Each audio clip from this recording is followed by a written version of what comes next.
मोमोस ले लो, वेज मोमोस ले लो, पनीर मोमोस ले लो, चिकन मोमोस ले लो।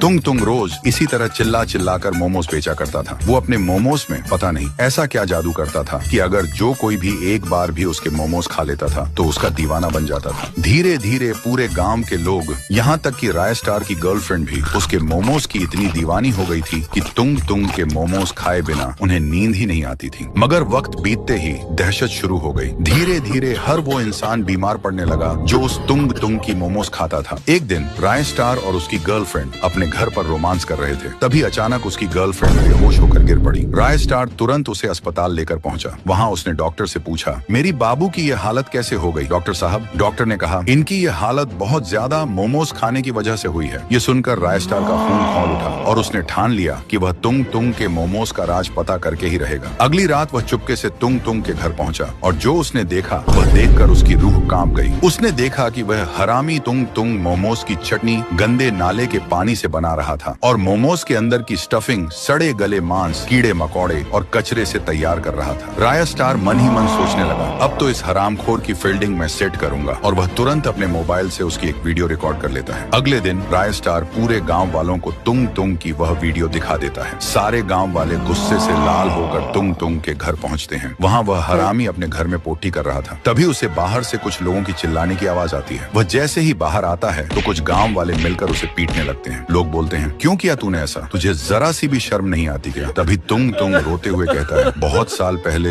मैं और मेरे पिता इसी गांव में भीख मांगकर किसी तरह अपना गुजारा करते थे। हमें दिन भर में एक रोटी भी बड़ी मुश्किल से नसीब होती थी। लेकिन एक दिन जब मेरे पिता सड़क पार कर रहे थे तभी अचानक एक जीप आई और मेरे पिता को कुचल कर निकाल गई। धीरे धीरे पूरा गाँव मेरे पिता की लाश के पास जमा हो गया। उनमें से कुछ लोग कह रहे थे, अच्छा हुआ एक भूखा कम हुआ, वैसे भी जिंदा रहकर क्या करता था, इसके साथ इसके बेटे को भी मर जाना चाहिए था। उनमें से किसी ने भी हमारी मदद नहीं की। मेरे पिता की मौत का सदमा मैं बर्दाश्त नहीं कर पाया और मैंने ठान लिया कि इसके बाद गांव वालों ने तुंग तुंग को पुलिस के हवाले कर दिया।